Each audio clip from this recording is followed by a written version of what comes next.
안녕하십니까. 저는 무지개도서관 이정은입니다. 인사드리겠습니다.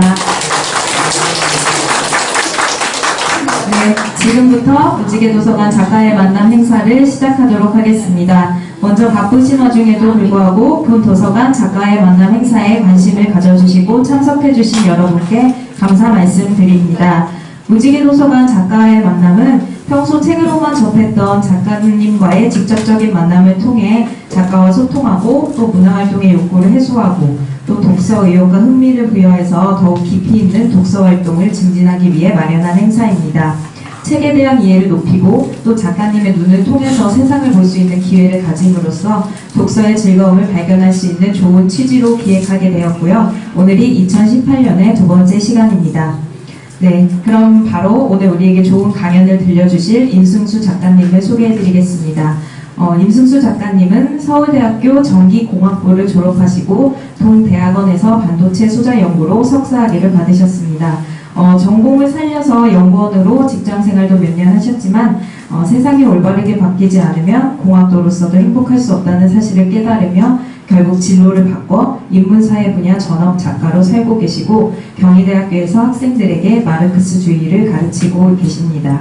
경제의 문외한인 보통 사람들과 함께 자본론을 공부하고 강연했던 작가님께서 오랫동안 고민하고 자기 것으로 만들어 알기 쉽게 풀어쓴 원숭이도 이해하는 자본론이 대표작이시며 베네수엘라 혁명 연구 모임을 통해 베네수엘라의 사회주의 혁명을 이끈 우고 차베스 대통령 연구서인 차베스 미국과 맞짱뜨다 등을 저술하셨습니다. 그 밖에 나는 지금 사이즈로 세상을 바꾼다, 세상을 바꾼 예술 작품들 등의 책을 통해 세상에는 더 많은 다양함과 더 새로운 가능성이 있음을 보여주고 계십니다. 오늘 들려주신 강연의 제목은 1만원보다 1시간이 소중하다입니다. 그럼 큰 박수로 임승수 작가님을 모셔보도록 하겠습니다.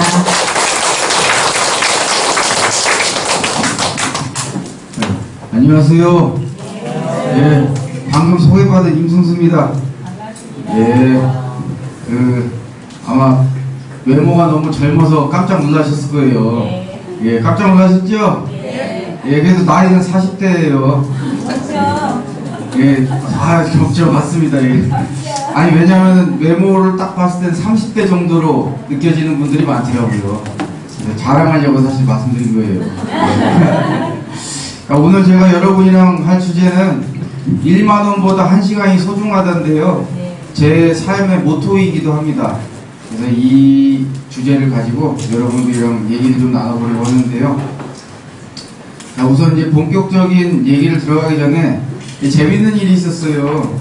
저기 무슨 어느 기관인지 단체인지 정확히 기억은 안 나는데 그곳에서 이제 저를 초청 강의를 하면서 플래카드를 제작을 했는데 플래카드 제목을 잘못 쓴 거예요. 어떻게 잘못 썼냐면 100만원보다 1시간이 소중하다. 우리 솔직히 지자고요. 여러분 이제 100만원이 중요한 거예요? 1시간이 중요한 거예요? 정말요? 저는 100만원이 중요한데요? 아이고. 그래서 그때는 제가 참 강의를 하기가 힘들었습니다. 오늘은 다행히 1만원보다 1시간입니다 라고 정확하게 되어 있어서 1만원보다 1시간이 소중하다라고 정확하게 되어 있어서 다행입니다. 제가 오늘 이 관점이라는 단어를 가지고 좀 얘기를 풀어보고 싶은데요. 제가 이 관점이라는 단어가 참 중요하다는 생각을 하게 된 계기가 있습니다. 그게 언제냐면은 제 첫 책 차베스 미국과 맞짱뜨다라는 책을 쓰면서 그 관점이 참 중요하다라는 생각을 하게 되는데 이 베네수엘라라는 나라가 남미 대륙 최북단에 있어요. 저는 이 베네수엘라라는 나라에 가본 적도 있는데요. 지금 스크린이 내려오고 있습니다. 관점이라는 단어가 스크린에 딱 써 있는데 중남미라고 하는 곳이 이제 그 미국이나 그쪽 이 캐나다가 있는 게 북미고요. 그 밑에 멕시코가 중미가 있고 그 밑에 뭐 이렇게 칠레, 베네수엘라, 브라질, 아르헨티나 등의 나라들이 있죠. 거기서 그 남미의 제일 꼭대기에 베네수엘라 적도 인근에 있는 나라인데요. 제가 그렇게 베네수엘라를 연구하면서 중남미라고 하는 지역을 좀 자세히 들여다보게 됐어요. 저 같은 경우는 사실 그 전에 학교에서 중남미를 접할 때는 콜럼버스라는 사람부터 먼저 떠올랐어요. 사실 그럴 수밖에 없는 게 제가 어떻게 배웠냐면은 콜럼버스가 중남미의 이 지역을 라틴 아메리카를 발견했다 이렇게 배웠거든요. 아마 여러분 중에서도 지금까지도 그래 콜럼버스가 거기 발견했지라고 이렇게 생각하시는 분이 계실 텐데 이 정말 잘못된 표현일 수밖에 없는 게 예를 들어서 제가 오늘 청주에 있는 무지개 도서관 이 206호 강의실에 와서 여러분을 발견했어요 제가? 그건 아니죠? 여러분은 제가 발견하기 전부터 존재해 오셨잖아요. 저보다 연배도 훨씬 높으시고 예. 반대로 여러분이 206호에서 저를 발견한 것도 아니에요. 우연히 서로 만난 거죠. 사실 이 발견이라는 단어는 굉장히 오만한 단어라는 생각이 들었어요. 왜냐면은 콜럼버스가 거기 가기 전에도 거기 사람들이 한 1억 명 가까이 살고 있었는데 그 사람들이 졸지에 그냥 김춘수의 꽃이 된 거예요. 시 있죠? 그거 누군가 봐주기 전에는 뭐 왔을 때 의미가 있다 없다 뭐 그런 거 있잖아요. 예? 그러면 콜럼버스가 봐주기 전에는 의미도 없는 지역이라는 얘기인데 얼마나 오만합니까? 사실 의미는 없었지요. 의미는 없었어요? 네. 저는 왜냐하면 예. 그들이 존재했을 뿐이지 예. 그 사람들의 존재 가치는 우리들이 예. 몰랐지요. 예, 물론 그 말씀도 봤는데 우리가 몰랐다는 이유만으로 이제 그 사람들이 발견됐다라고 표현하면 예를 들어서 여러분도 건 아니지요. 예, 그러니까 여러분도 저라는 사람은 이제 제 책이나 이런 거 접하시기 전에는 저의 존재를 모르셨잖아요. 그러면은 저라는 사람의 존재는 의미가 없고 제가 여기서 발견된 건 또 아니잖아요. 그런 의미에서 이렇게 말씀드리는 겁니다. 그래서 사실 여기에서 뭐 아즈텍, 마야, 잉카 같은 사람 이 문명을 이루고 수많은 사람들이 살고 있었는데 그 사람들이 이제 사실은 이 스페인에서 온 젊은 그 콜럼버스라는 사람이랑 만나서 서로 처음으로 인사를 하게 된 거죠. 이 사건은 사실 두 문명의 만남이죠. 그리고 아시는 분은 아시겠지만 이렇게 두 문명이 만나가지고 굉장히 여기 살던 이 라틴 아메리카 대륙에 살던 선주민들에게는 이 만남이 굉장히 재앙적인 사건이었어요. 어마어마하게 사람이 죽었더라고요. 그러니까 어느 정도였냐면은 저희 콜럼버스가 처음에 뭐 IT 섬이라는 곳에 갔다는데 거기가 한 뭐 50만 명 정도 사람들이 당시 살았는데 몇 년 지나고 나서 한 뭐 200명인가 하여튼 몇백 명 정도 남고 다 죽었다는 거예요. 그리고 여기 살던 사람들도 한 1억 명 가까이 되던 사람들이 150년인가 뭐 어느 정도 지나고 나서 한 250만 명 정도로 급감했죠. 그러니까 사실 이 사건은 여기 살던 사람의 관점에서 봤을 때는 정말 재난이었고 외적의 침입이고 정말 이 수많은 사람들이 죽임을 당한 뭐 인류 역사상 최악의 인종 청소다 뭐 이런 표현을 쓸 정도로 어마어마한 범죄적 사건인데 제가 놀란 것은 뭐냐면 제가 이렇게 베네수엘라 뭐 중남미 지역을 좀 자세히 들여다보기 전에는 그런 생각을 한 번도 못했다는 거예요. 아 그냥 콜럼버스가 여기를 발견했고 콜럼버스는 위인이고 그런데 콜럼버스가 제일 사람을 많이 죽인 사람 중에 한 명이더라고요. 그래서 저는 한 번도 저 사건을 저기 살던 선주민 먼저 살던 사람의 관점에서 본 적이 없는 거예요. 그때 제가 뭘 깨달았냐면은 하나의 사건이 서양 사람의 관점에서 보느냐 아니면 여기 살던 선주민의 관점에서 보느냐에 따라서 사건의 성격이 완전히 달라지는구나. 그런 제가 깨달음을 얻게 됐고 거기서 이 관점이라는 게 정말 중요하다는 생각을 하게 된 겁니다. 내가 누구의 입장에서 이걸 보고 있는가.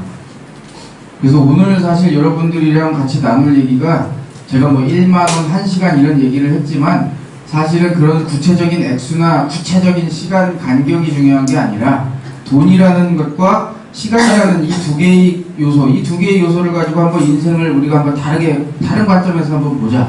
이런 말씀을 드리고 싶은 건데요. 우선 돈 얘기부터 할게요. 여러분 돈 좋아하시죠?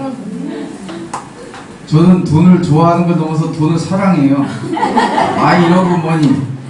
정말 오늘도 어떻게든 돈을 벌어보려고 여기 책을 한 6권 가져왔어요. 이거를 그렇다고 제가 뭐 비싸게 팔진 않습니다. 정가가 13,800원인데 만원짜리 한 장으로 보셔야 돼요. 그러면 제가 이걸 얼마에 떼왔냐? 9,660원에 떼왔어요.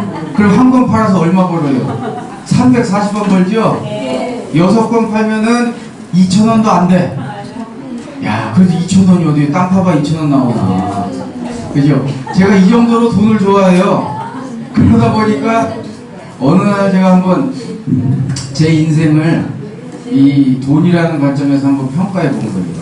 내가 돈이라는 관점에서 잘 살았나. 아까 이제 저를 소개해 주시면서 제가 학벌 좋죠? 저 서울대 나왔어요. 그리고 이 전자공학과 나왔는데 제가 원래는 그 전자공학 전공을 잘 살려서 석사까지 하고 한 5년 정도 연구원 생활을 했어요. 그러다가 그만두고 지금 2006년부터 지금까지 10년 넘게 작가 생활을 하고 있는데 뭘 계산해 봤냐면은 내가 만약에 직장을 그만두지 않고 계속 연구원 생활을 2006년에도 계속해서 지금까지 했으면 벌었을 돈을 대충 계산해 본 거예요. 제 친구들 다 뭐 삼성전자 다니고 하니까 잘 벌 거 아니에요, 그죠? 그래서 그 돈을 뭐 계산을 해봤는데 굉장히 바람직한 수치가 나오더라고요. 참 착하고. 그리고 나서 이제 제가 뭘 계산했냐면은 그때 그만두고 이 작가 일을 하면서 지금까지 번 돈을 한번 계산해봤어요. 얼추. 더 많을 것 같아요? 더 적을 것 같아요? 더 많을 것 같아요? 아이고, 웬걸요? 절반도 안 돼요. 그럼 저 잘 살았어요? 꼴았어요? 잘 살았어요? 돈으로 평가하자면 저는 사실 꼴았죠. 뭐 돈을 너무 많이 손해봤잖아요. 그런데 제가 다시 2006년도에 돌아가도 직장을 그만두고 이 삶을 선택하는 것을 주저하지 않는 거예요. 제가 정신 상태가 이상해져가지고 이런 생각을 하는 게 아니고 왜 그런지에 대한 이유를 오늘 좀 말씀드리려는 건데 사실 우리가 이 돈이라고 하는 걸 가지고 뭔가 평가하는 게 되게 익숙해져 있어요.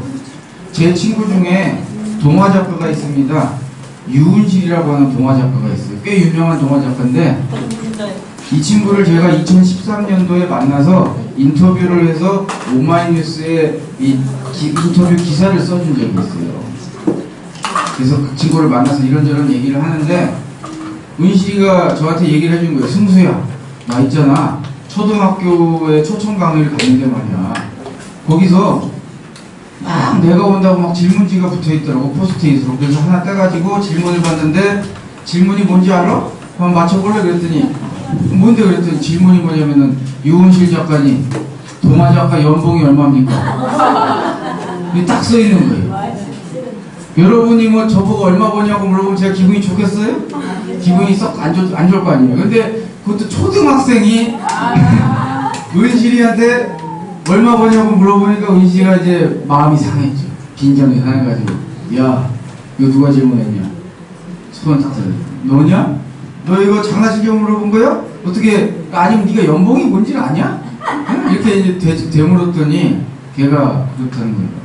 저요, 꿈이 동화 작가입니다. 제 꿈이 동화 작가인데 정말 집에서 진지하게 내가 동화 작가를 할 수 있을 것인가 고민을 해봤는데요. 아무리 내가 동화 쓰는 걸 좋아해도 연봉이 얼마 이하면 못할 것 같다는 생각이 들어서 유은실 작가님이 오신다길래 잘 아실 것 같아서 여쭤봤어요. 요즘 아이들 꿈이 건물주죠? 그리고 뭐 공무원. 주로 수입이 안정적이거나 아니면 돈을 막 많이 벌는 이런 쪽의 직업을 선호하죠. 이게 잘못됐다는 의미가 아니에요. 저도 돈 많이 벌고 싶어요. 다만 이제 너무 획일화되어 있다는 게 문제죠. 저 같은 경우는 또 이렇게 회사원들을 대상으로 강의를 할 때 남자분들이 주로 있는 곳에 가면 그런 질문이에요. 여러분 아내분들은 뭐 하십니까? 그러면은 이제 우리 아내는 맞벌이 합니다. 같이 일해요. 라고 하는 분들이 있는 반면에 아내가 전업주부인 경우에 꼭 짓궂게 이렇게 얘기하는 분들이 있어요. 우리 마누라예요? 제가 벌어주는 돈 쓰면서 집에서 놀아요. 그런데 제가 그런 얘기를 들으면 기분이 안 좋아요. 왜 안 좋냐면은 제가 사실 여러분 제 본업이 뭔지 아세요? 제 본업이 주부예요.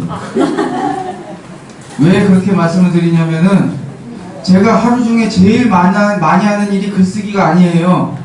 집안일이에요. 그래가지고 뭐 청소도 제가 하고 아이들 등교시키는 것도 제가 하고 설거지도 제가 하고 빨래 그 세탁기에서 꺼내가지고 저희 건조대까지 옮기는 것도 제가 하고 이렇게 얘기하면 네가 다 하는 거 아니냐 하겠지만 집안일은 무궁무진합니다. 그죠? 이거 외에도 엄청 많아요. 아무리 제가 한다고 해도 아내가 더 많이 해요. 그래서 제가 그렇게 열심히 집안일을 하다가 사실 허리가 안 좋아졌어요. 그래서 살짝 지금 제가 여기다가 의자를 갖다 놨어요.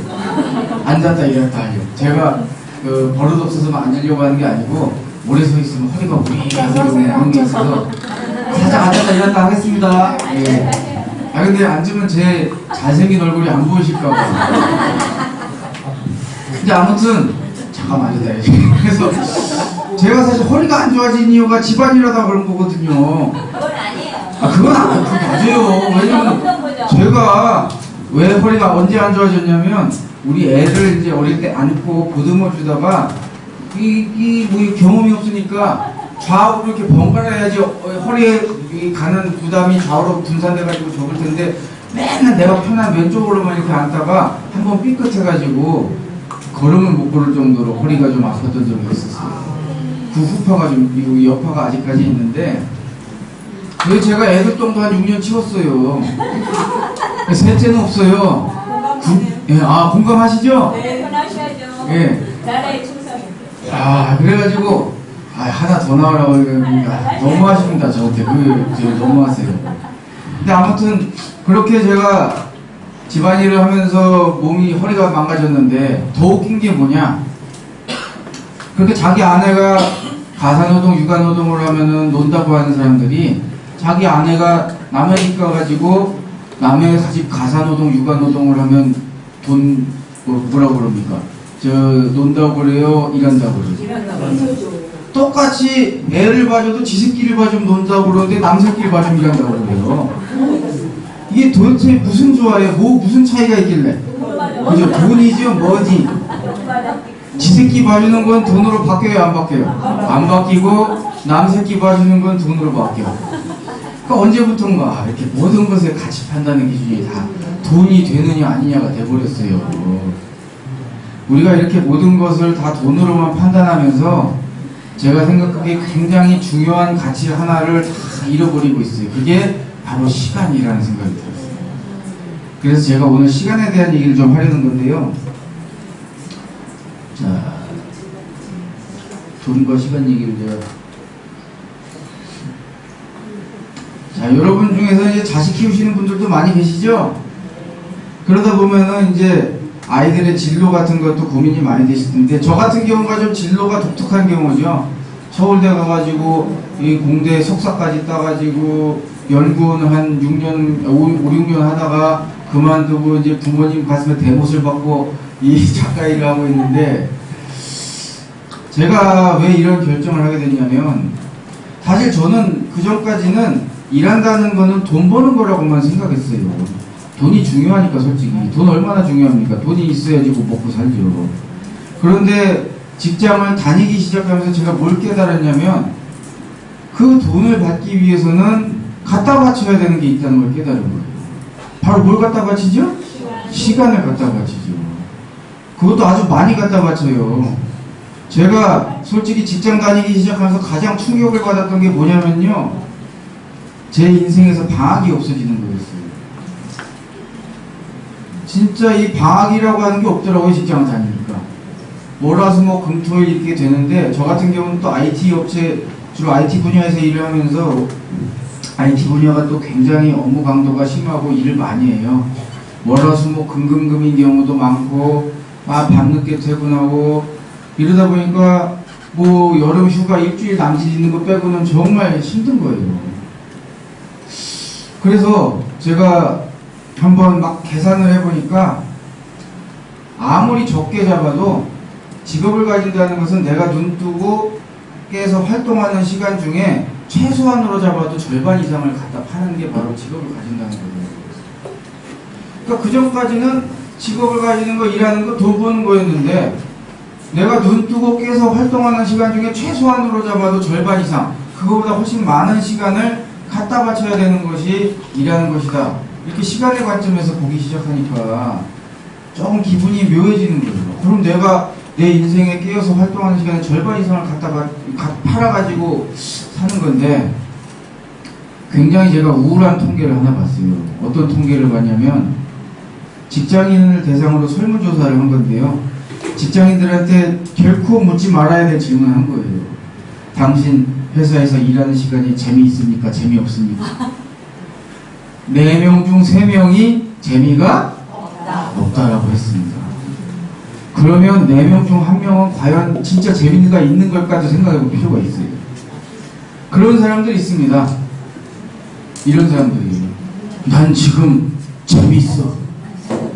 난 지금 성공을 향해 가고 있어. 나는 상무 될 거야, 이사 될 거야, 교장 될 거야, 100만 21, 100만 22, 네? 이런 분들 있죠? 여러분 이런 분들이랑 같이 팀을 짜서 일해 보신 적 있어요? 아이고 기빨립니다 여러분. 수명 단축돼요. 정말 이 4명 중에 1명 중에는 그런 분들도 있어요. 그러면은 우리나라 직장인 아무리 적게 잡아도 4명 중 3명 이상이 자기가 눈 뜨고 깨서 활동하는 시간 중에 절반 이상, 절반보다 훨씬 많은 시간이 재미가 없다는 얘기인데, 제가 이 행복이라는 단어가 떠오르지 않을 수 없었던 거예요. 아무리 꼬박꼬박 내 통장에 돈이 박힌다 하더라도 그런 삶을 행복하다고 할 수 있을까? 행복이란 무엇일까? 그런데 제가 이 행복의 의미에 대해서 좀 깨달음을 얻을 수 있었던 그런 우화 하나를 접한 적이 있어요. 그 우화를 어디서 제가 처음 봤냐면은 녹색평론이라고 하는 잡지에서 처음 봤어요. 물을 마시고 있습니다. 녹색평론이라는 잡지를 보면서 그 우화를 처음 접했는데, 그 우화가 뭔지 제가 좀 소개를 해드리면, 독일 지역에서 전하는 우화라고 하더라고요. 바닷가에서 어부가 낚시를 하고 있는데 누군가가 이렇게 가서 말을 건네는 거예요. 이보세요. 네? 아니 왜 이렇게 비효율적으로 낚싯대 하나만 들여놓고 물고기를 잡으세요? 그럼 어떻게 잡아야 되는데요? 그물을 써야죠. 그물을 쓰면 한꺼번에 물고기를 많이 잡을 수 있고요. 그거 팔면 돈을 모을 수 있어요. 그래요? 돈 벌어서 뭐하게요? 아니 뭐하겠냐. 그러면 이제 돈을 모아가지고 배를 한척 장만해야죠. 그래가지고 가까운 바다에서만 그물로 까짝대고 잡지 말고 먼 바다 나와가지고 고기 많이 모인 데 가서 잡으면은 훨씬 많이 잡아가지고 그거 팔면 돈 더 많이 벌어요. 그래요? 더 많이 벌어서 뭐하게요? 아니 뭐하긴요. 돈 많이 벌면 이제 그 수산회사를 차려야죠. 수산회사를 차려서 배도 한척 더 늘리고 열심히 운영하면은 돈 모으면 통조림 공장도 만들고, 그래가지고 20년 30년 열심히 당신 일하면은 당신 사장 되고 회장 되고 얼마나 좋아요. 아 그래요? 사장 되고 회장 되면 뭐가 좋은데요? 이쯤 되면 싸우자는 얘기죠? 야 이 자식아, 장난치는 거야? 사장 되고 회장 되면 뭐가 좋긴요? 네? 당신 나중에 사장 되고 회장 되면은 노년에 인생을 편안하게 보낼 수 있어요. 노년에 인생을 어떻게 편하게 보내는데? 당신 나중에 한가롭게 노년에 바닷가에 나가서 낚시를 하면서 보낼 수 있어요. 그랬더니 낚시하던 사람이 뭐라고 그랬을까요? 나는 지금 맞습니다. 저요? 지금 낚시하고 있는데요? 뭐라고 20, 30년씩 미뤘다 낚시를 해요? 지금 하면 되지? 야 여러분, 제가요 이 얘기를 녹색평론에서 처음 보고 누가 망치 가지고 내 뒤통수를 빵 때린 것 같은 느낌을 받았어요. 가만히 생각해 보니까 우리나라 사람 대부분이 행복을 언제 올지 모르는 저 먼 노년으로 미루면서 살고 있다라는 생각이 들죠. 그렇잖아요. 제가 경희대학교에서 학생들 가르치는데 이 경희대 학생들한테 이제 물어봐요. 야 니네 고3 때 행복했냐? 그럼 어이없어 하죠? 왜냐면 고3 때 행복을 미뤘잖아요. 왜냐면 대학교 가야지 행복하다고 보니까 어른들이. 그래서 내가 야 그래서 니네 대학교 가서 행복하냐? 더 어이없어 하죠. 헬인데 지금 맞아. 네? 더 어이없어 하죠. 그래서 요즘 대학생들 분위기가 어떤지 아세요? 야 참 제 수업을 1, 2, 3, 4학년 다 듣는데 4학년 학생들 중에 꼭 그런 애들이 있어요. 과제도 열심히 잘 되고 출석도 잘하고 그래가지고 뭐 학점을 받을 수 있는데 학기 말에 저한테 F를 달라고 그래요. 졸업 안 하고. 왜 이제 졸업을 안 하려고 하는 거예요? 왜 안 하려고 하냐면은 취직이 안 돼서. 덜컥 졸업이 되면 진짜 낙동강 우열이 되잖아요. 그러니까 그리고 아시겠지만 뭐 재학생과 그야말로 그 졸업생이 있으면은 기업 같은 경우는 아무래도 재학생을 더 꼭 선호하잖아요. 그러니까 재학생 신분을 유지하려고 저한테 F를 달라고 왜냐면 빵꾸 나면 졸업 못 하잖아요. 그래서 빵꾸 내달라고 좀 나는 이 엄마가 이놈아 성적 받으라 딱 이럴 수가 없죠.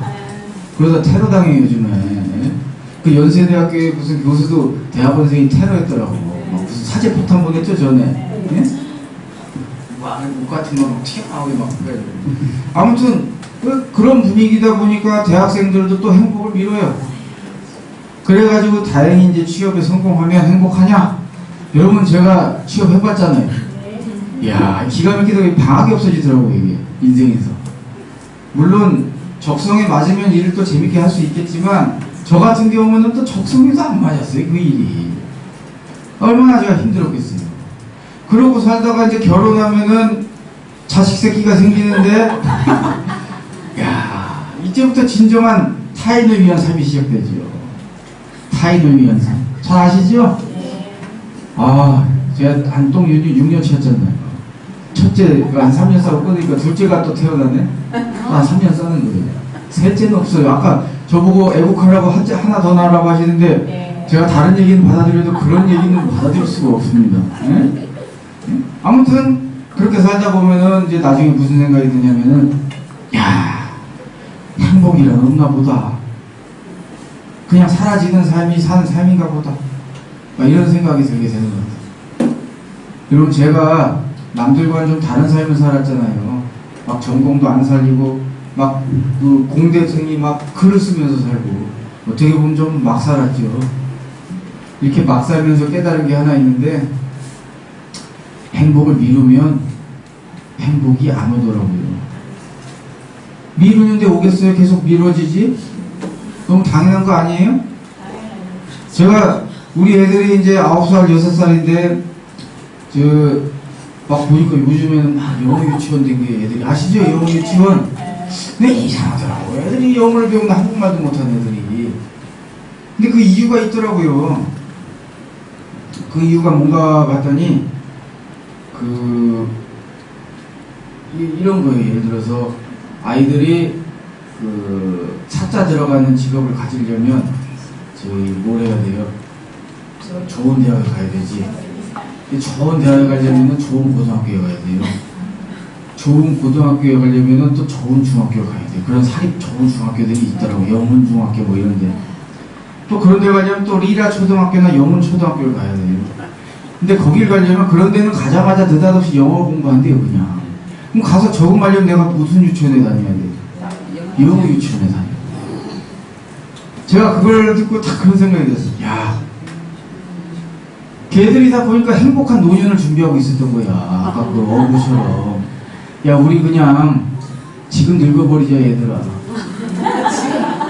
지금 늙고 지금 행복하게 살자 얘들아. 야, 그 뭐라고 해야 될까? 제가 굉장히 인상 깊게 읽은 책이 한 권 있습니다. 물론 제 책을 저는 제가 제일 인상 깊게 읽어요. 제 책이 가장 좋으니까. 그런데 제 책에 버금가게 인상적인 책이 하나 있어요. 죽어가는 사람이 가장 후회하는 5가지라는 제목의 책인데요. 우리나라에도 번역이 되어 있지만 제목을 조금 다르게 번역이 되어 있어요. 제가 지금 말씀드린 제목은 영어 원제목이고 브로니 웨어라고 하는 호주 사람이 지은 책인데 이분이 어떻게 죽어가는 사람이 가장 후회하는 거를 이렇게 정리를 할 수 있었냐면요. 이분이 하는 일 때문에 그렇습니다. 이분이 호스피스 간호사입니다. 그러니까 아무래도 죽어가는 사람을 많이 이렇게 돌봐준 분이잖아요. 게다가 입주 간병인을 많이 했어요. 집에 들어가서. 병원에서도 이제 더 이상 이제 어렵다. 그래서 집에 들어와 계셔서 이제 뭐라고 해야 될까? 집에 들어와 계시면은 또 간병인이 붙지 않으면 안 되잖아요. 거의 거동이 불편할 것이고 정말 상황이 안 좋을 것 테니까. 그래서 입주 간병인을 오랫동안 하면서 정말 죽어가는 사람과 정말 많은 대화를 한 분이에요. 이 브로니웨어라는 분이. 이분이 하루는 자기가 그동안 수많은 그 사람들과 대화를 하면서 야, 그 사람들이 인생의 마지막 순간에 자기랑 대화하면서 털어놓는 그 후회들이 굉장히 다 겹치고 비슷한 거예요. 그래서 그 후회들을 한 5개 정도로 정리해서 블로그에다가 글을 썼는데 그게 조회수 대박이 터져서 책까지 내게 됩니다. 그리고 제가 지금 그 가장 후회하는 5가지가 뭔지를 하나하나 말씀을 드릴 텐데 그걸 하나하나 말씀드리기 전에 자, 5가지 중에 이런 후회가 있을까요? 어떤 후회냐면은 내가 말이야 죽기 전에 내 국민은행 통장 잔고에 0을 하나 더 붙였어야 되는데 그러지 못한 것이 너무나 후회된다. 땡. 있을까요? 없을까요? 없어요. 없습니다. 그러면은 이런 후회는 있을까요? 야, 내가 도곡동 타워 팰리스에서 살았어야 되는데 반포 자이 아파트에서 살았어야 돼. 땡. 이것도 없죠? 네. 그러면 마지막으로 이거 야, 내가 서울대 갔어야 되는데 내가 연세대 갔어야 되는데 역시 너무 잘하시네요. 역시 연배가 있으신지 이렇게 우리 사람들 대부분이 아등바등 노력하면서 사는 것들에 대한 후회가 없다는 것이 참 제가 좀 약간 뭐라고 해야 될까 좀 놀랐어요. 그러면 가장 많이 후회하는 것이 무엇이냐? 이겁니다. 다른 사람이 아닌 내가 원하는 삶을 살았다는 거예요. 다른 사람이 아닌 내가 원하는 삶을 살았다는 거예요. 한번 생각해 보세요. 못 번 돈을 후회하고 있나요? 못 살아본 시간을 후회하고 있나요? 시간을 후회하고 있죠. 2번째로 많이 하는 후회는 내가 그렇게 열심히 일하지 않았더라면 세상에나 열심히 일하는 걸 후회하고 있어요. 3번째로 많이 하는 후회는 내 감정을 표현할 용기가 있었더라면 4번째는 친구들과 계속 연락하고 지냈더라면 5번째는 나 자신에게 더 많은 행복을 허락했더라면 제가 이 책을 보면서 이 책에 우리나라 번역된 제목은 이거예요. 내가 원하는 삶을 살았다는 거예요. 이게 우리나라 번역된 책의 제목입니다. 재밌는 게 뭐냐면요. 제가 이 책을 읽으면서 이 5가지를 보면서 제가 2006년도에 직장을 그만두고 이 삶을 선택했는데 수입이 그렇게 줄었음에도 불구하고 전혀 후회하지 않고 2006년도에 돌아와서 다시 선택의 순간에 왔을 때도 이 선택을 하는 이유가 여기 다 있는 거예요. 자, 보세요. 저라는 사람. 제가 지금 이렇게 글을 쓰고 강의를 하면서 사는 삶이 다른 사람이 원하는 삶인가요? 제가 원하는 삶인가요? 제가 원하는 삶입니다. 여러분이 제 목소리를 들어보시고 제 지금 모습을 한번 보시면 제가 하기 싫은 걸 막 억지로 하고 있는 것처럼 느껴지세요? 물 만난 고기예요. 물 만난 고기죠. 물 만난 고기죠. 저는 이 일이 너무 재밌어요. 즐겁고. 제가 매일 아침마다 저는 일어나서 네이버에서 제 이름으로 검색해요. 왜 하는지 아세요? 내가 쓴 책을 누군가가 읽고 어떤 리뷰를 남겼나 찾는 겁니다. 제가 책에다가 하고 싶은 얘기를 담아서 보냈잖아요. 그러면 누군가가 그걸 읽고 화답을 해주는 게 리뷰 아니겠어요? 저는 그거 발견하는 게 너무 기대되고요. 읽으면 그렇게 기분이 좋아요. 두 번째 이유는 뭐였어요? 두 번째로 많이 하는 게 내가 그렇게 열심히 일하지 않았더라면. 여러분, 저의 이 말투나 행동 거지, 그리고 이 말의 속도를 보시면 알겠지만, 제가 열심히 일할 것 같으세요? 참 열심히 근면 성실하게 빡세게 일할 사람처럼 보이세요? 일일이 만보처럼 보이세요? 일일이 만보입니다. 슬로우. 아주 좋아요. 느린 삶. 네? 전혀 열심히 일하지 않아요. 그 집에서 이렇게 글을 쓰다가 조금 몸에 무리가 온다 싶으면 문장을 마저 마치지도 않아요. 탁 끝내고 그냥 멈추고 우리 집에 있는 또 침실 방에 가가지고 눕습니다. 참 폭신하게 잘 만들어놨습니다. 어떻게든 편하려고. 그래서 탁 누운 다음에 너무 푹신하다 보니까 잠들어요, 낮에. 깨보면 어두워져 있더라고요. 어두워지면 뭐 해야 돼? 자야지, 다시. 그러다 보니까 피부가 너무 좋아요. 피부가 아주 매끈매끈하고, 정말 주름도 별로 없고, 뽀샤시하고 이게 동안의 비결이에요. 전혀 열심히 일하지 않아요. 제가 하마터면 열심히 살 뻔했어요. 전혀 열심히 일하지 않았어요.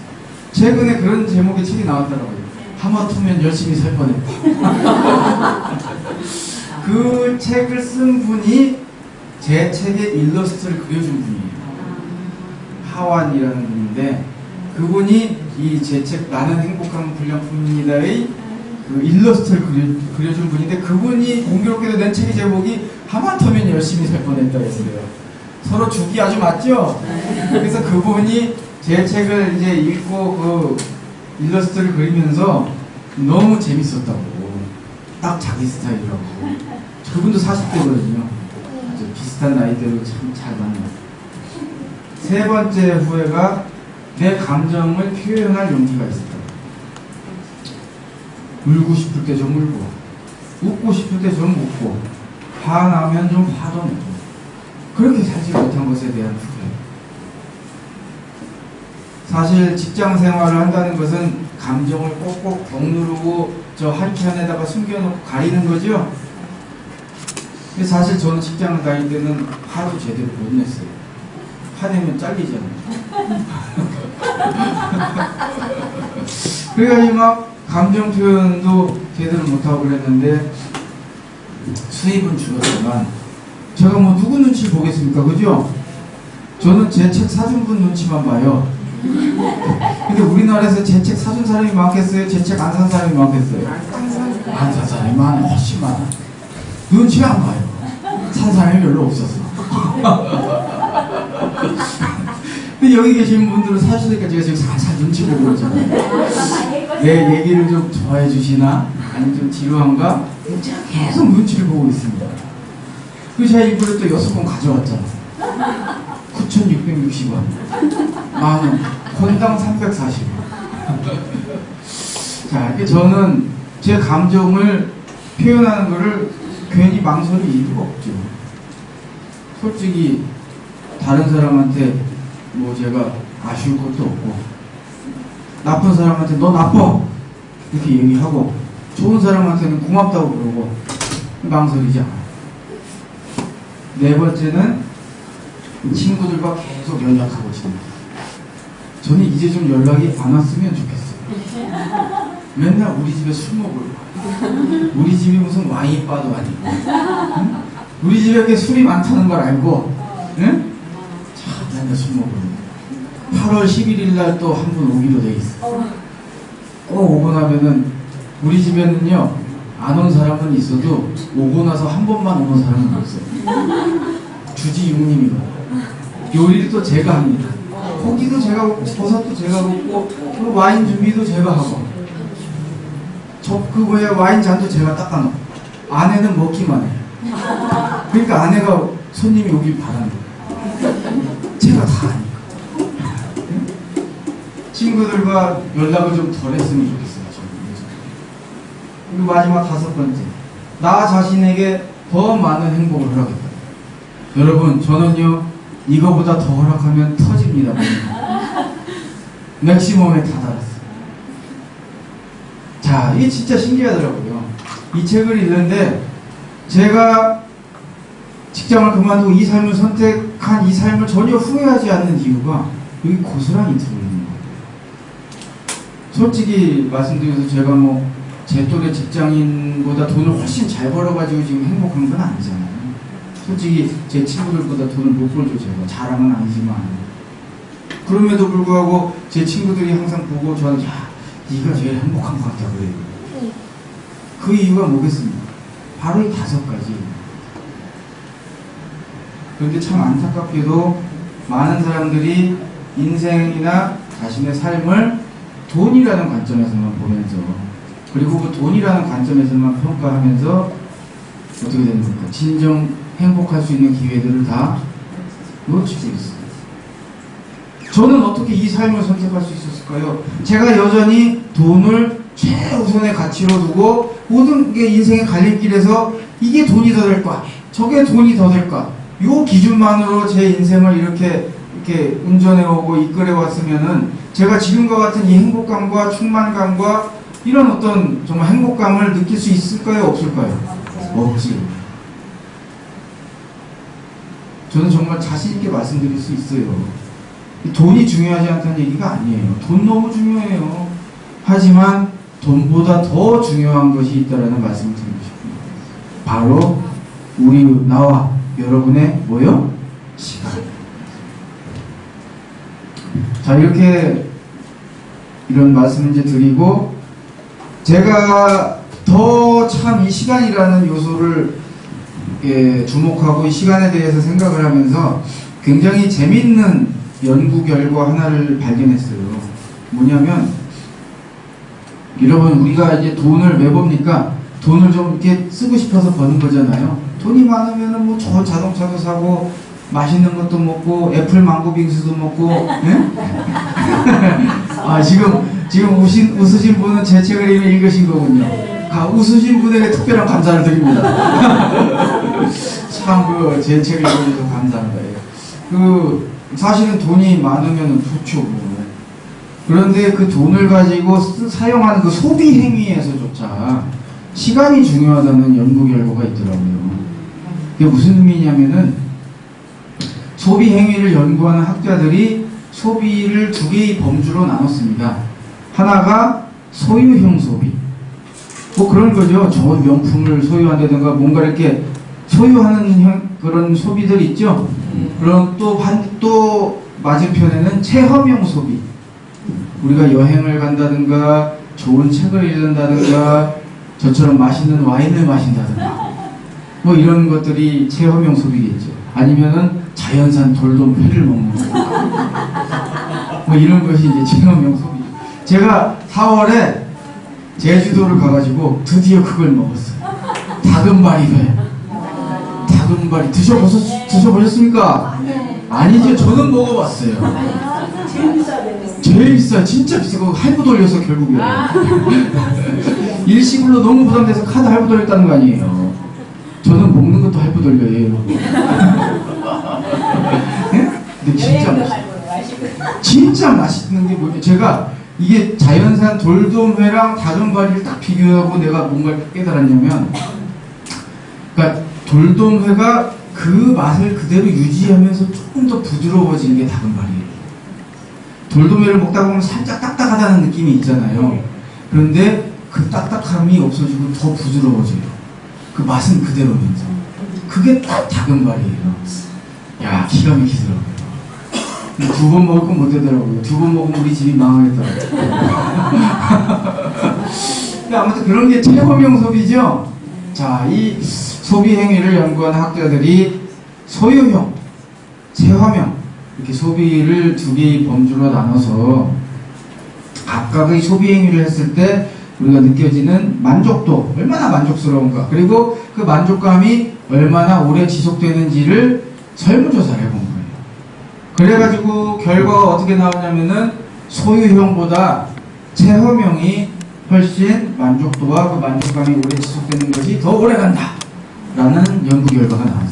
사실 그럴 수밖에 없는 게, 나 이제 그 대학교 때 친구들 만나가지고 막 서로 이제 술 마시면서 얘기하다가 막, 야, 기억나냐? 나 대학교 때 아르마니 정장을 소유했었잖아. 이렇게 자랑하는 사람 없잖아요.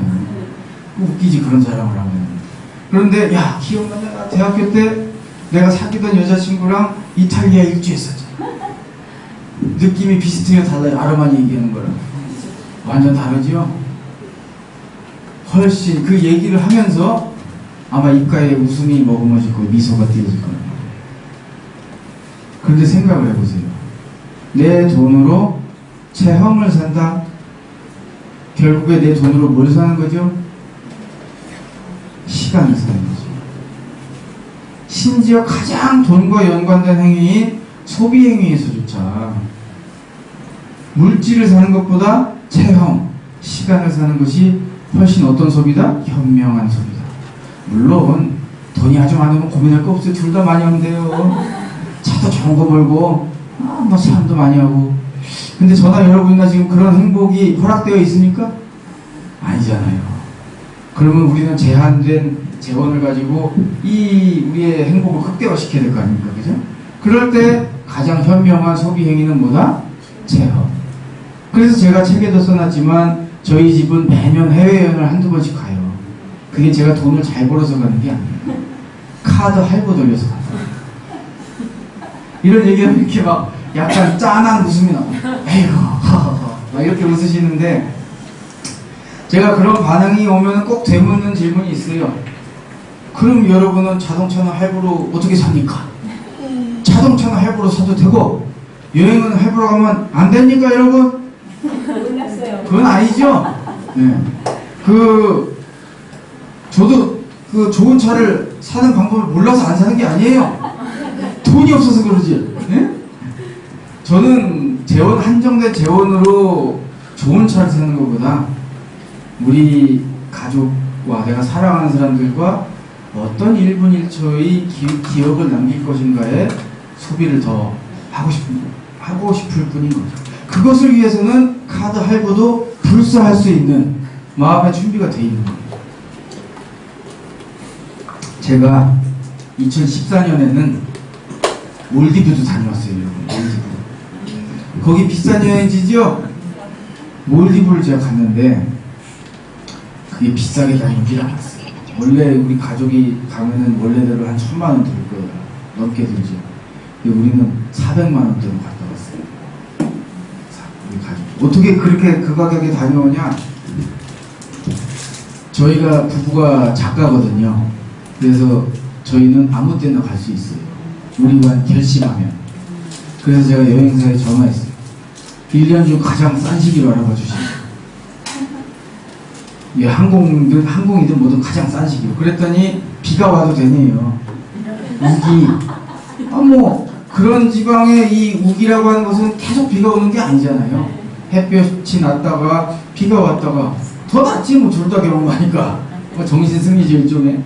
근데 그분이 하나 더 되묻더라고요. 그럼 혹시 태풍이 와도 되겠냐고. 그 생각까지는 제가 못했어요.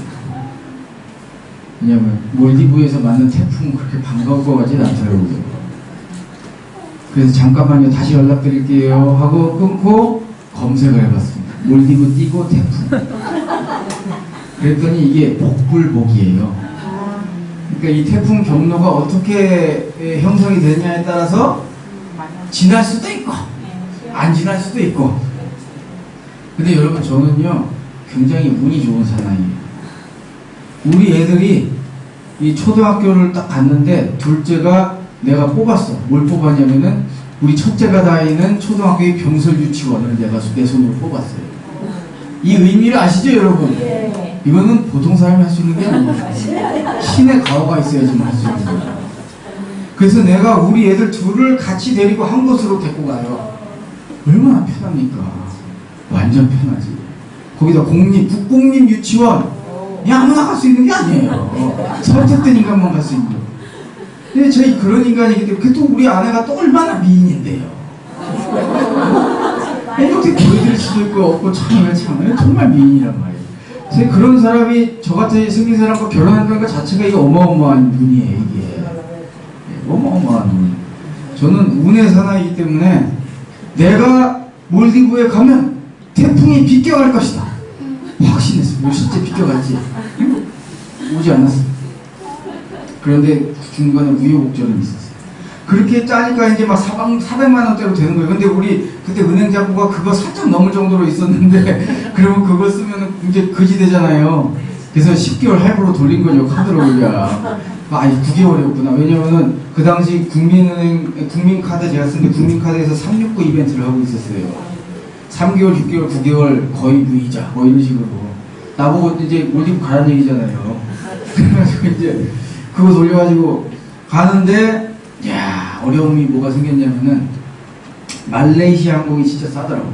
그걸 이용하는데 2014년에 말레이시아 항공사에서 비행기가 2대 떨어진 거예요. 제가 한 대 떨어질 때는 마음에 동요가 크게 없었어요. 뭐 그럴 수도 있지 살다 보면. 그런데 한 대째가 더 떨어지더라고요. 싼 게 비지떡이라고. 야 이거는 좀 심각하다. 그래서 제가 진짜 진지하게 고민했어요. 여행사에 전화해서 말레이시아 항공 취소하고 다른 항공사로 어떻게 안 되겠냐. 가능하대요. 싱가포르 항공. 근데 싱가포르 겁나 잘 살잖아요. 우리나라보다 잘 사는 거 아시죠? 싱가포르이. 그래서 이제 보니까 항공료만 200~300이 추가되는 거예요. 그럼 제가 못 간단 말이에요. 아무리 내가 9개월 돌리더라도. 응?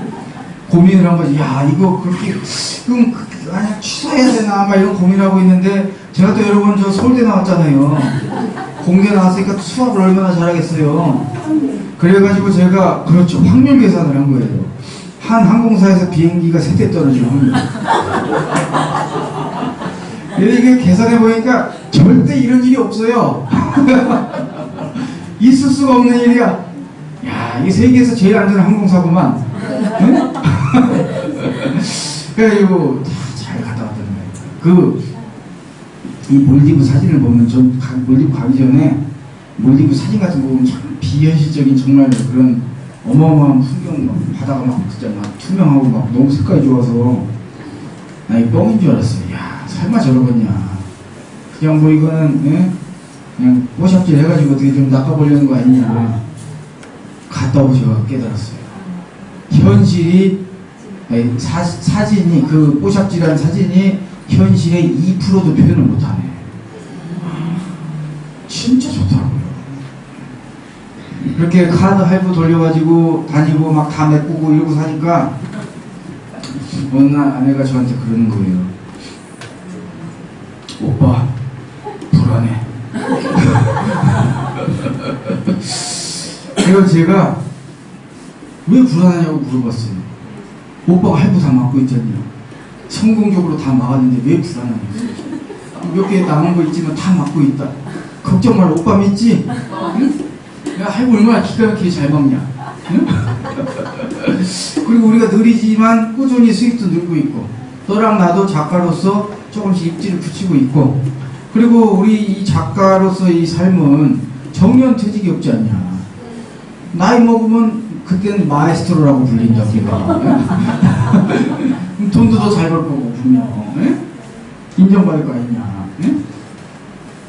그랬더니 이 마누라가 그런 게 불안해가지고 불안하다고 한 게 아니더라고요. 뭐가 불안하냐고 그런 거냐. 오빠 너무 행복하니까 불안해. 이런 경지가 있더라고요. 불안할 정도의 행복. 신이 허락하지 않는 수준의 행복. 신의 질투를 살 것 같은 행복. 그러니까 아내가 행복한 거예요. 그런데 아시겠지만 우리가 떼돈을 벌어서 행복해요 지금? 그게 아니잖아요. 우리는 솔직히 얘기해서 저랑 아내 버는 거 합쳐야지 다른 집 한 명 버는 거 나오는 집인데 뭐 자랑이라고 얘기할 건 아니지만 응? 그럼 우리가 남보다 돈을 펑펑 더 많이 벌어가지고 행복한 거냐? 당연히 그건 아니고 시간의 주인이 되는 삶. 내가 내 삶에 내 시간의 주인이 된다는 그 삶의 충만감이 사람을 극도로 행복하게 만듭니다. 저와 아내가 그런 삶을 살고 있다는 거예요.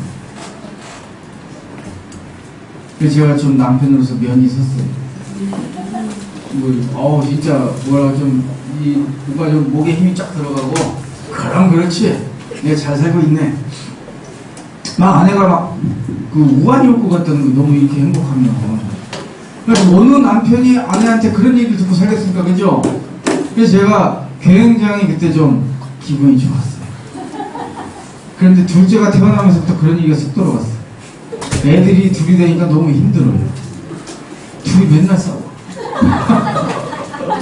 둘이 맨날 싸우고 맨날 이래로 나한테 오고. 이게 참, 그래도 또 두 명이 또 이뻐요. 둘 다 딸인데, 딸들은 금메달인 거 아시죠? 네. 아들들은 목메달. 제가 금메달입니다. 아주 행복해요. 그런데, 그리고 이제 마지막으로 하나만 더 말씀드리고 이제 질문을 받겠습니다. 이렇게 제가 살면서 깨달은 게 뭐냐면은, 정말 시간이 중요하구나. 내가 시간의 관점에서 인생을 보려고 살아야겠구나.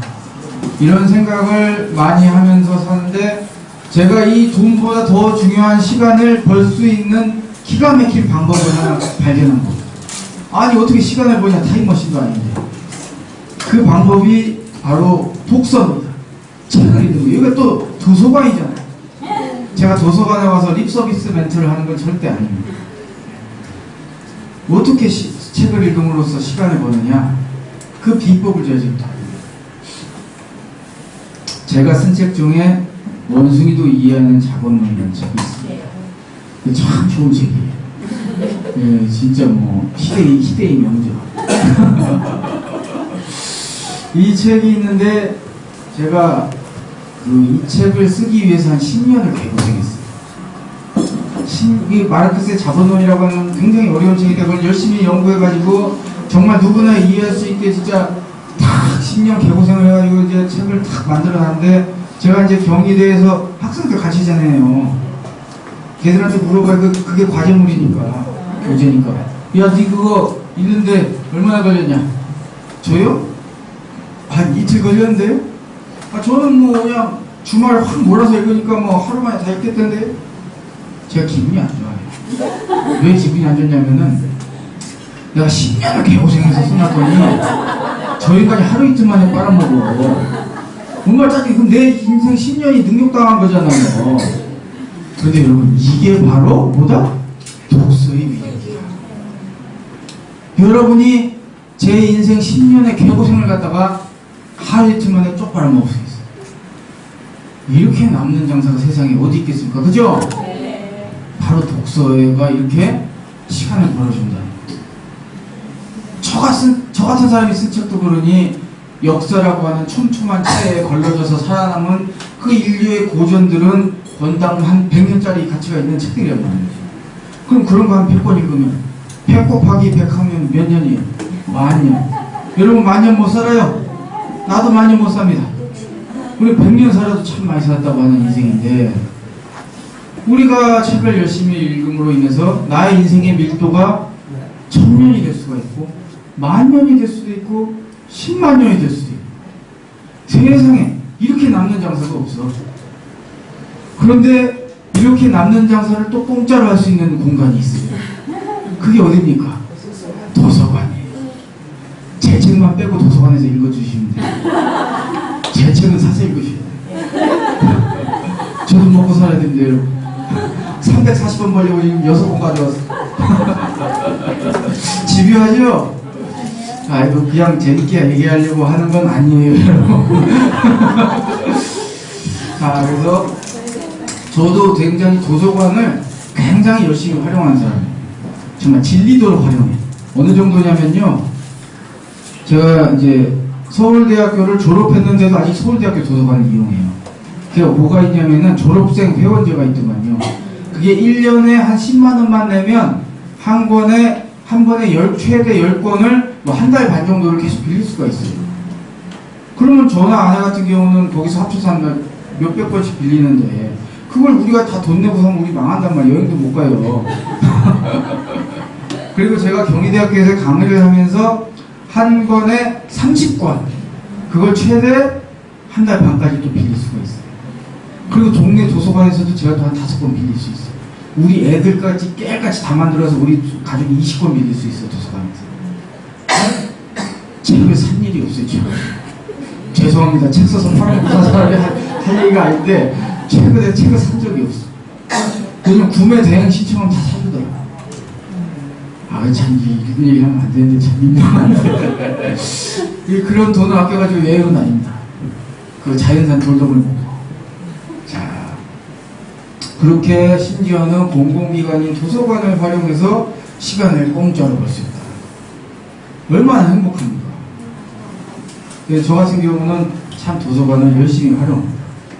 자, 그래서 오늘 제가 말씀드린 내용을 좀 정리하자면 돈과 시간, 이게 두 가지 요소에 대해서 말씀드렸는데 우리 사회의 많은 사람들이 이 돈이라는 것에만 너무 초점을 맞추고 살다가 가장 중요한 시간을 잃어버리고 사는 경우가 너무 많은 것 같아요.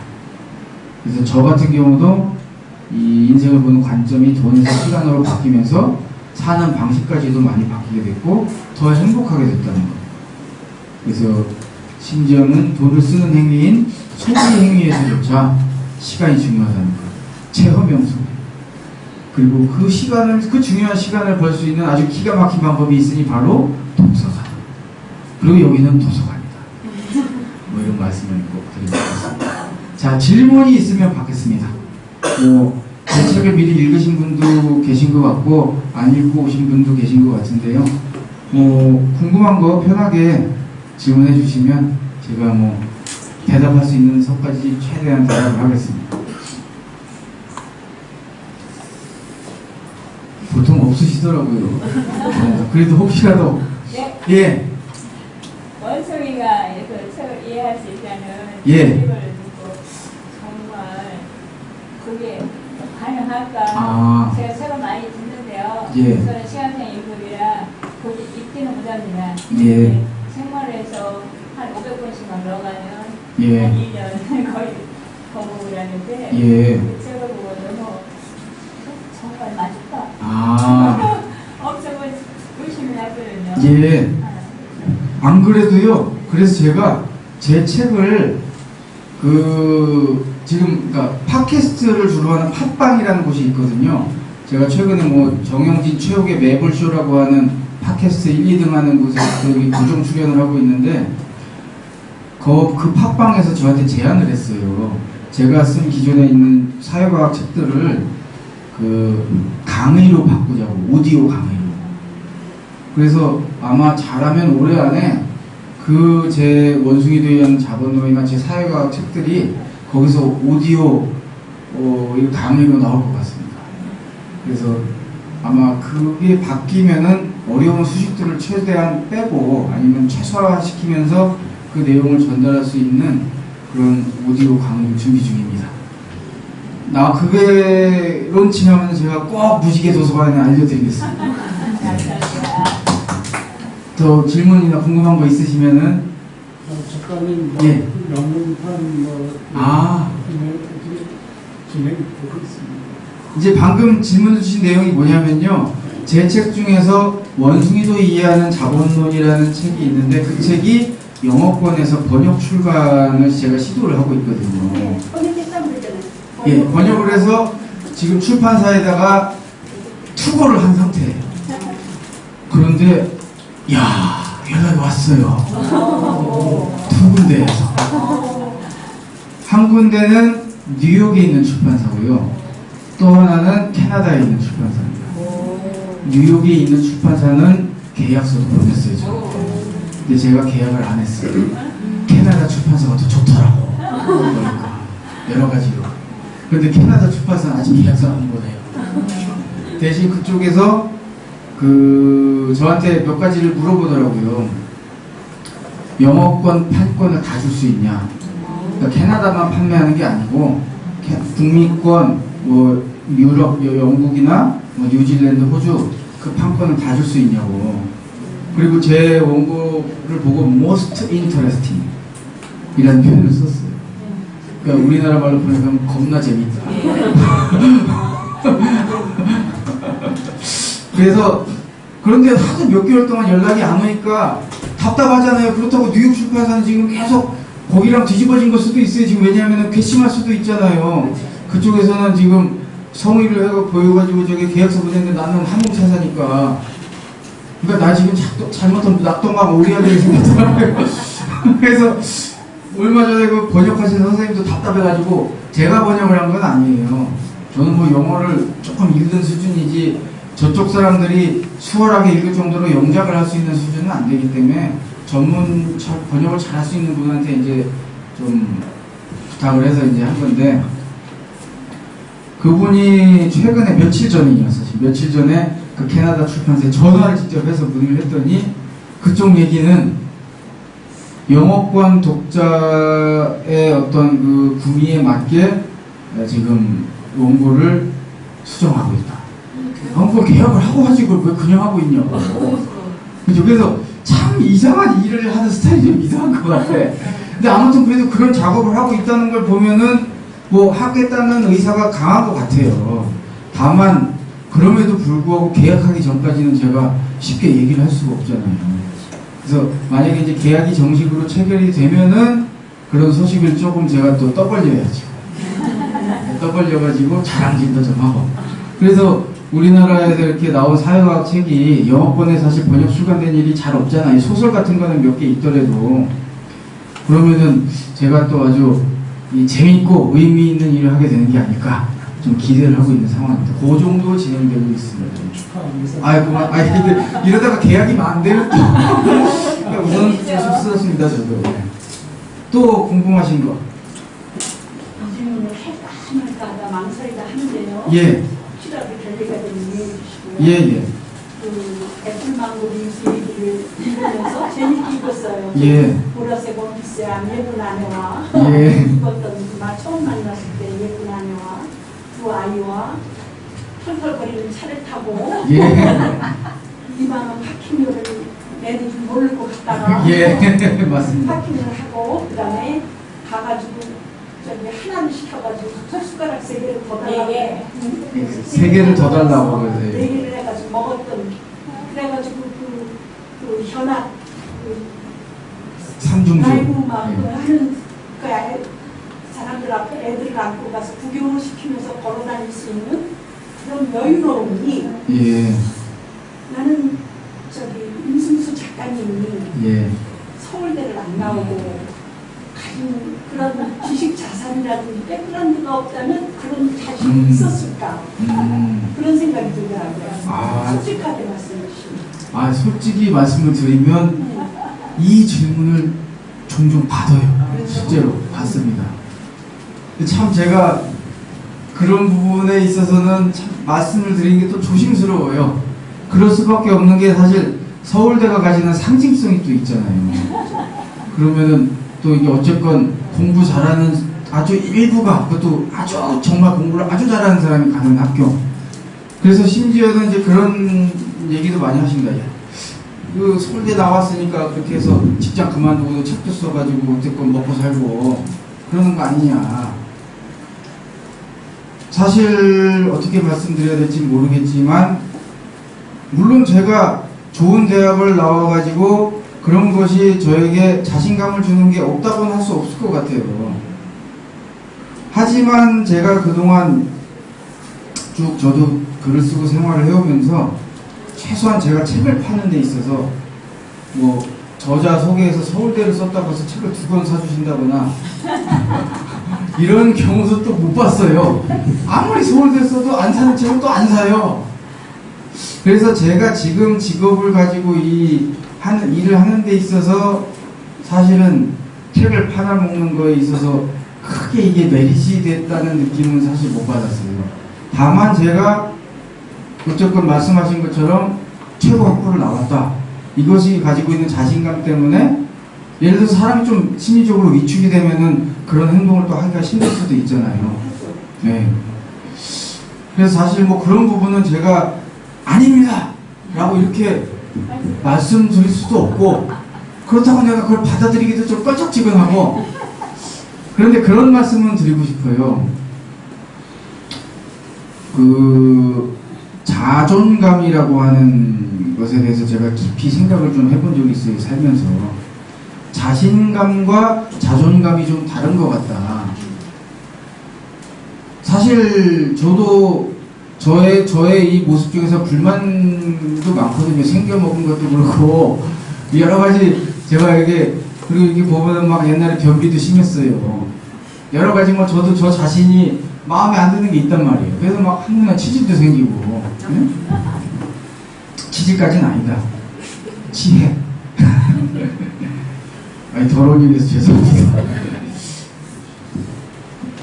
그런데 제가 어느 날 그런 생각을 하게 됐어요. 내가 서울대를 나온 나를 좋아하고 내가 공부를 잘하는 나를 좋아하고 똑똑한 나를 좋아하게 그런 나라는 자신을 내가 서울대를 나왔기 때문에 나를 좋아하게 된다면 나보다 공부를 더 잘하는 놈이 내 앞에 딱 있으면 그 자신감은 나에게 열등감으로 바뀔 것 같다는 생각이 들었어요. 왜냐하면은 나는 나보다 소위 말해서 뭐 일반적으로 안 좋은 대학을 나왔다고 하는 사람의 애를 놓고는 내가 비교 우위에 서잖아요. 근데 뭐 하버드를 나온 사람이 내 앞에 딱 있어. 서울대를 졸업하고. 그럼 저는 찌그리가 될 거 아니에요. 이거는 자존감은 아닌 것 같다는 생각이 들었어요. 그런 식의 사고는. 자신감과 자존감이 어디서 차이가 있을까 생각을 해봤는데 그거더라고요. 내가 서울대를 나오고 내가 이런 장점이 있어서 나를 좋아하는 게 아니라 내가 생각했을 때 나의 컴플렉스다, 나의 부족한 부분이다라고 생각되는 부분들이 있잖아요, 저도. 근데 그런 부분조차도 나의 모습으로 인정하고 그런 단점들을 가진 나 자체를 사랑하는 마음. 그냥 내가 나니까 좋은 거. 그게 자존감인 것 같다는 생각이 들었어요. 그렇게 저를 좋아하게 되면 내가 다른 사람과 비교함 없이 그냥 저 자체로서의 저를 좋아하게 되는 거거든요. 저는 오히려 제가 서울대를 나왔다는 것 때문에 그런 행동을 할 수 있게 된 것이 아니라 제가 저 자신을 있는 그대로 좋아하게 되면서부터 좀 뭐라고 해야 될까? 좀 그런 남의 눈치를 보지 않고 약간 좀 이렇게 그렇게 살게 될 것 같다는 생각이 들었어요. 왜냐하면 제 친구들을 봐도 아무리 서울대 나고 학벌이 좋아도 서로 비교를 하고 연봉을 비교를 하고 쟤는 또 어디 가서 해외 유학을 가서 뭐 퍼듀 대학을 가고 스탠퍼드 대학을 갔다 와서 뭐 박사를 하면은 나는 또 스탠퍼드 박사를 안 했거든요. 예를 들어서 그러면 또 꿀리는 거거든. 저 동창한테는. 그렇게 비교를 하기 시작하면은 한도 끝도 없을 것 같은데 저 같은 경우는 그냥 제 모습을 있는 그대로 보고 직시하고 사랑하기 시작하면서부터 오히려 말씀하셨던 그런 태도가 생긴 것 같아요. 그래서 그런 부분에서 이제 제가 이해하는 방식은 그렇다 이렇게 말씀드리고 싶습니다. 예. 좀 이게 민감한 질문이 될 수도 있는데 예. 저도 작가님 책을 한 이틀 정도 읽어서 다 읽었는데요. 예. 책보다가 좀 의문이 가는 점이 있는데 특감도 강의 들으면서도 의문이 가는 점이 있어요. 예. 이게 그 책에서는 약간 아들 얘기 나온 것 같은데 아닌가요? 딸이요. 딸. 예, 딸죠. 예, 딸입니다. 아, 예. 딱 이제 요즘에 보면요. 아까 작가님께서도 뭐 낚시 예를 드시면서 뭐 예. 어떻게 해가지고 뭐 배를 덮어가고 뭐 예. 컵을 또 5배를 잡고 이런 계획을 갖고 한다고 예를 드셨잖아요. 예. 근데 좀 그런 경우들 뉴스나 이런 거 보면 예. 본인이 높은 집이 있다는 이유로 밑에 있는 사람을 멸시하거나 갑질하고 이런 일이 지름길이 멀어지고 결국 그렇게 돼가지고 인생을 끝내버리는 비극적으로 이런 경우가 많잖아요. 그럼 이것도 그렇게 볼 수 있는 오히려 돈에 현혹이 돼가지고 시간을 잃었다고 봐도 되는 거예요. 이게? 그러니까 이 갑질을 당한 사람을 얘기하시는 건가요? 갑질을 한 사람을 얘기하시는 건가요? 하는 사람이나 당한 사람이 양쪽에서 볼까요? 양쪽에서 볼 때. 그래서 그 피해자가 예를 들어서 극단적인 선택을 한다던가 그런 가해자가 인생을 끊는다던가 가해자가 이제 너무 이렇게 비난을 많이 받아서 극단적 선택을 한다던가 그런 경우는 그럼 시간이 멈추는 거니까 그 사람의 시간이 급격하게 그런 경우는 어떻게 그걸 제가 질문의 요지를 제가 잘 정확하게 파악을 못해서요. 이게 이제 문제라고 하면 예. 이런 거예요. 그러니까 저는 이제 기본적으로 여쭤보고 싶은 것이 이 피해자가 가해자거나 둘 모두가 다 오히려 시간을 꾸준히 여기지 않는 게 아닌가. 무슨 말씀인지 알겠어요. 저는 거기서 그 말씀을 듣고 제가 탁 떠오른 게 하나 있어요. 이 책에는 쓰지 않았지만 제가 다른 책에서는 썼던 내용이거든요. 사실 제가 뭐 이게 정치적인 얘기라서 좀 불편하시는 분들도 계실지 모르겠지만 저는 옛날에 책에도 썼으니까 뭐 민주노동당 활동을 했었어요. 예. 그래서 제가 실제 후보로까지 출마를 했었어요. 지방선거에서 2006년도에 꼴찌했죠. 꼴찌에서 떨어졌어요. 그런데 그때 제가 깨달은 게 뭐가 있었냐면요. 그거 말고 또 다른 일. 제가 처음에 이 마르크스 자본론을 이해하고 나서 제가 굉장히 큰 충격을 받고, 야, 이거를 잘 쉽게 설명해서 사람들한테 이 강의를 하고 이해를 시키면 사람들의 의식이 바뀌어가지고 우리 사회가 좀 더 진보적인 사회로 나갈 거다, 이런 생각을 많이 하게 됐어요. 그래서 사실은 제가 민주노동당 활동도 한 거고, 그래서 수많은 사람들을 만나서 정치 활동을 하고 했는데, 제가 그때 수많은 사람을 만나면서 사람들이 제 생각 같지 않다는 것을 깨달은 거예요. 저는 정말 이렇게 제가 옳다고 생각하는 바, 그리고 이걸 쉽게 잘 설명해서 누군가에게 전달하면 저 사람도 제가 뭐 합리적인 얘기를 하는 거니까, 이성적이고 그 내용에 대해서 참 수긍하고 받아들여서 바뀔 거라는 생각을 했는데, 오히려 제 얘기에 대해서 거부감을 느끼는 분들도 꽤 많은 거예요.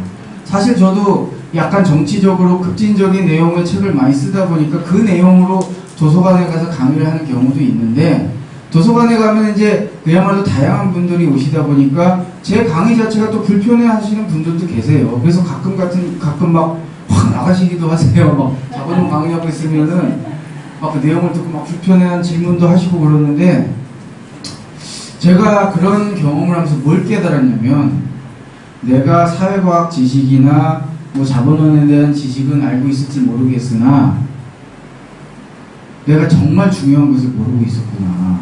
뭘 모르고 있었냐면은, 내가 그렇게 지식을 전달하고 내가 말을 통해서 설득하려는 그 사람, 상대방에 대해서는 전혀 모르고 있었구나, 이런 생각을 하게 된 거예요.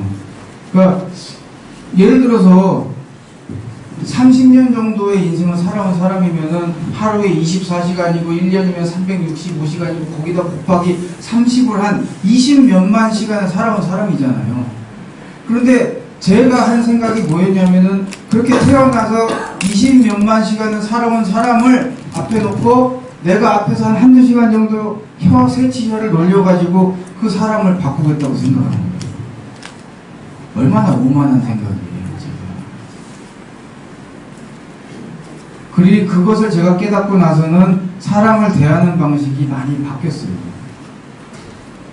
내가 저 사람에게 부담이 되는 얘기를 할 수도 있는 거구나. 그러면은 나는 사람을 어떻게 대해야 될까? 내가 강의를 어떻게 해야 될까?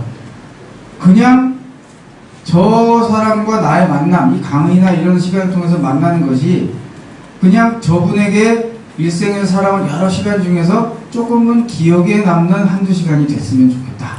거기까지가 내가 할 수 있는 일이구나. 그런 생각을 하게 됐거든요.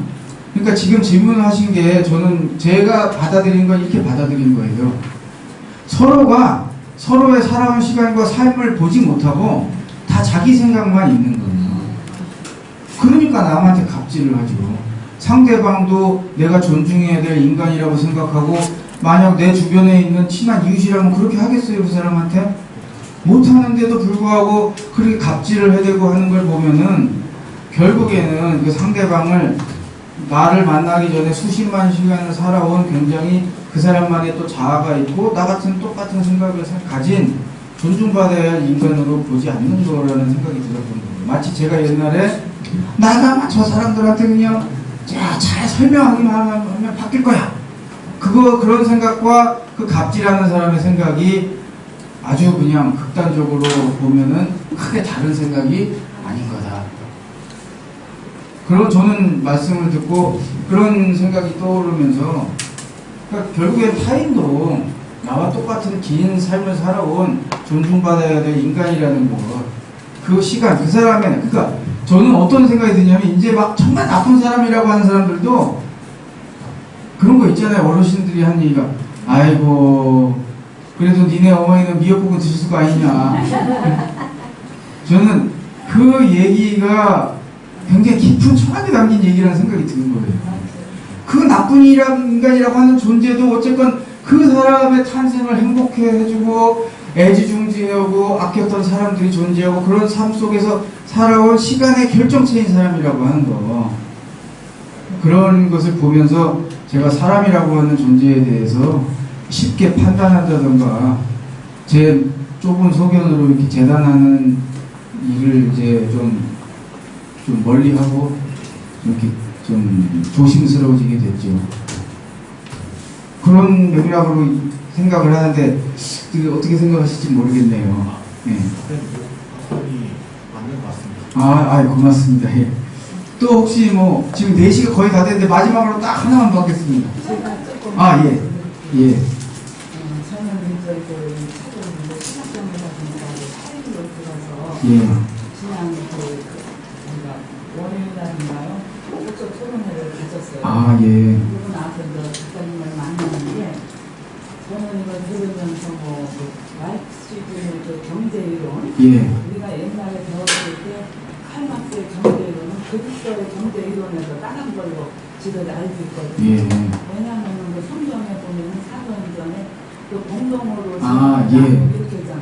그렇게 살면 정말로 지상 천국이지요. 예. 그런데 그것을 공산주의나 사회주의자들이 인용이라고 해서 가져가서 말하자면 뭐라 하니까 견제를 시킨 거죠. 예. 그대로 칼막스가 또 경제 이론대로 생활을 한다면은 지상 천국이 될 텐데 그 이론을 가지고 이야기하는 사람들, 사회주의자, 공산주의자들은 그걸 가지고 견제를 시켰기 때문에 지금 현재 공산주의나 사회주의가 다시 시장 경제로 되돌아오는 것이 바로 그런 맥락이 아닌가 생각이 들거든요. 그래서 나는 작가님의 그런 어떤 뭐 애플 망고 주스라든가 그 카드를 할부해서 여행을 가 이렇게 하는 걸 보면은 제가 감탄했던 것이 하나 있어요. 참 영혼이 자유로우시구나. 왜냐하면은 제가 그 독서 토론회 때도 그런 말씀을 드렸거든요. 이분은 그 카드를 할부를 했던 뭘 했던 간에 다음에 나올 구멍이 있으니까 이렇게 쓰는 아니지. 하나도 없는 사람이 이것도 못하지 않느냐. 이거 지금 제가 여기 형님님 말씀드리는 걸 보면은 이것도 일종의 그 없는 사람에 대한 그 갑질이 아닌가 하는 당돌한 생각이 들었습니다. 그래서 제가 그래서 뭐 작가님이 말씀하시고자 하는 거는 이해를 합니다. 이해를 하고 칼막스가 그 자본주의라는 거 제가 너무 수박했다는 식으로 조금은 들어 알고 있는데 모든 것이 그렇다 하면은 이 세상에 과연 그 책에서도 뭐 앵겔주스가 나오고 그러는데 지금 현재 우리가 옛날에는 앵겔주스가 노큐스로 후진국에 속하다는 걸로 알고 있습니다. 근데 지금은 이제 뭐 문화 체험이라든가 이런 거라면은 뭐 체험 수업이라 된다고 말씀을 드렸는데 재차 말씀드리지만은 그러한 그 돈마저 없는 사람들이 과연 이런 것을 이해하고 공정할 수 있을까 하는 의문이 들었습니다. 그래서 제가 이제 너무 느낀 대로 이제 말씀을 드리는데 어떻게 하면 제가 당돌한 질문도 될 수 있고 아니면 당돌한 이해라고도 할 수가 있습니다. 그래서 결국 작가님께서는 원숭이도 이해하는 자본론이라는 것을 말씀을 제가 지금 듣다 말고 원서로 파일을 제가 구입을 했기 때문에 듣다 말고 했는데 수식이 좀 많아서 그래서 제가 정말 이 시점에서 팩트가 뭔가 자본론을 말씀하시는 게 과연 제가 느낀 대로 하는 것이 작가님의 생각이 무엇인가 팩트를 제가 알고 싶습니다. 그러니까 쉽게 말해서 그러면 자본론이 나쁜 것인가 이분법적으로 해석한 건 아니지만 정말로 시간과의 싸움에서 시간이 소중하기 때문에 모든 거 이런 식으로 해서 하면은 그것이 정말 물론 저는 행복론을 이렇습니다. 왜냐하면 누가 뭐래도 지금 현재 이 자리에서 내가 어떠한 처지에든 행복하다는 건 제 행복이거든요. 누가 줄 수도 있는 것도 아니고 평가할 수도 있는 것도 아니고 제가 감기 때문에 목소리가 좀 이렇게 좀 괜찮습니다. 말씀드리는 건데 그래서 결국은 제가 외면이 났던 건 지금 말씀드린 대로 작가님께서 그 자본론을 어떻게 생각하시는가 그것에 좀 죄송합니다. 아닙니다. 그러니까 제 성향을 까발려달라 이 얘기. 저는 사실 대학교 때 책에도 나오지만 마르크스 자본론을 읽고 굉장히 정신에 진짜 큰 충격을 받았어요. 시장 성공이죠. 그대로 많아요. 근데 제가 이해한 거는 또 선생님이 이해한 거랑 조금은 이제 다른 부분이 있어요. 제가 사실 마르크스 자본론에서 되게 충격을 받았던 것은 제가 이공계 출신이잖아요. 그런데 자본주의 사회의 시스템, 우리가 사는 사회의 빈부격차 문제라든지 이런 것들이 제가 이공계 출신인데 숫자를 통해서 간결하게 증명이 되고 해석이 된다는 것 자체가 되게 신기했어요. 왜냐하면 저는 그 전에는 사회과학은 왜 사회과학을 과학이라고 부를까? 우리 이공계 쪽 사람들은 과학이라는 표현을 쓸 때는 법칙성, 예외가 없이 모든 것에서 관철되는 법칙으로 정리가 됐을 때 그런 걸 과학이라고 부를 수 있는데, 사회과학은 그렇게 다양한 사람들이 모여서 개별적인 행동을 하고 그것들이 모여서 우연히 이루어지는 게 사회의 현상일 텐데 어떻게 거기다가 과학이라는 표현을 쓸 수 있을까라는 좀 의구심이 있었거든요. 그런데 이제 마르크스 자본론 내용을 쭉 보면서 그렇게 다양하게 행동하는 사람들 사이에서 관철되고 있는 어떤 법칙성을 발견했다고 할까? 제가 오히려 이공계 출신이다 보니까 그런 사회 현상이 좀 법칙으로 정리되는 것이 되게 신기했어요. 충격적이고. 저는 좀 그렇게 약간 학문적? 그런 게 이론화되는 과정에 대해서 되게 신기하고 궁금해서 처음에 이제 감화되고 그렇게 좀 관심을 가지게 됐죠. 그리고 그렇게 조금 더 알아보면서 그런 것들이 어떻게 이 사회에 적용되고 이 사회 문제를 어떻게 분석할 수 있는지에 대한 분석 틀이 되는지, 그런 것이, 그리고 제가 고민을 가졌던 어떤 사회의 구조리라든지 이런 부분들을 굉장히 과학적으로 합리적으로 설명을 하고 있다는 생각이 들었어요. 그러다 보니까 좀 더 관심을 가지고 이제 나중에 책까지 쓰게 된 거죠. 그래서 물론 말씀하신 것처럼 사회의 평등한 사회를 지향하는 어떤 움직임은 사도행전에도 나오고 옛날 우리나라 미륵사상에도 나오고 중국의 묵자라는 어떤 학파를 보면은 지금으로 치면은 소위 말하는 운동권들이더라고요. 심지어는 옛날 사마천 사기 공자 맹자하던 시절에도 진보적인 활동가들이 있었더라고요. 그래서 단순히 이제 그것이 성경에서만 비롯됐다기보다는 우리 인간의 다양한 사회 속에서 그런 진보를 추구하는 움직임들이 오래전부터 있었기 때문에 평등한 세상을 그것이 이제 아랍 지역 어떤 유대인 안에서는 이제 그런 성경이라는 형태로 표현이 된 거고, 동양에서는 또 미륵사상이라든지 다른 방식으로 표현이 되고, 그래서 저는 그런 식으로 약간 저는 지금 종교가 없다 보니까 종교 역시 하나의 사회 현상으로서 좀 보는 측면이 있어서 좀 그렇게 좀 접근 방식이 좀 다른 것 같습니다. 그렇게 제가 말씀드리겠는데, 예. 우리가 행복 풍요는 자기 감정을 있는 그대로 표출할 수 있을 때 행복하다 그런 얘기를 했잖아요. 우리 여기 듣는 사람들 중에서 기초생활 수급자들이 있어요. 예. 그리고 이 기초생활 수급자들은 한 달에 40만 원에서 많아봐야 80만 원 가지고 살아간다. 이게 기본적으로 삶의 조건이 충족이 안 돼요. 사람들의 입장에서 볼 때는 선생님이 하시는 그 모든 말씀들이